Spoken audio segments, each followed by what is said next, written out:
કાલે લગભગ 2 થી 2.5 વાગ્યાના ગાળામાં એક પોસ્ટ અધિકારી જે સિનિયર સિટીઝન હતા એમની જોડે 5-7 લોકો આવેલા. તેમણે અમને એવું કીધું કે જિગ્નેશભાઈ તમે યાર મ્યુનિસિપાલિટીમાં ચૂંટાઈને જાઓ છો, આટલા બધા લોકો ત્યાં ગાડી ચૂંટાઈને જાય છે, 44 લોકો ચૂંટાઈને જાય છે, છતાંય અરજદારોને પાણીની પીવાની વ્યવસ્થા નથી. મેં કીધું ના ભાઈ તમે ચિંતા ના કરો, કાલથી અમે પોતે પાણીની વ્યવસ્થા કરીશું જ્યાં સુધીને મ્યુનિસિપાલિટી નહીં કરે ત્યાં સુધીને. અને અહીંયા આવીને જોયું તો આ મશીન તમે જોઈ શકો છો, પાણીનું મશીન એકદમ ફેલ છે, કેટલા વખતથી બંધ છે. અંદર કચરા પેટી જેવી હાલત થઈ રહે. મારા ધ્યાનમાં આ મશીન કોઈ ડોનેટ કરેલું મશીન છે. જો ડોનેટ કરેલું જો મશીન તમે હાંચવી ના શકતા હોય તો આપણે ઢાંકણીમાં પાણી લઈને ડૂબી મરવું જોઈએ. ભરૂચ શહેર એટલે નર્મદા નદીના કિનારે વસેલું શહેર છે, ફક્ત દર્શનથી પાવન થવાય.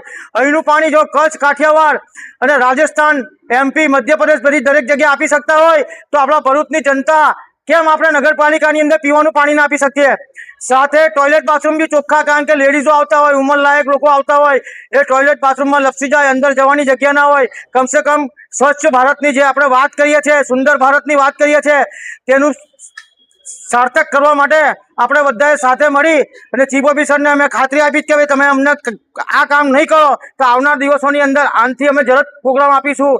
લોકો માટે છે નગરપાલિકા, નળ, ગટર ને રોડ ને પાણી ને લાઇટ, એનો અર્થ થાય છે નગરપાલિકા, નહીં કે કોઈ સ્વરાજ્ય યોજના છે.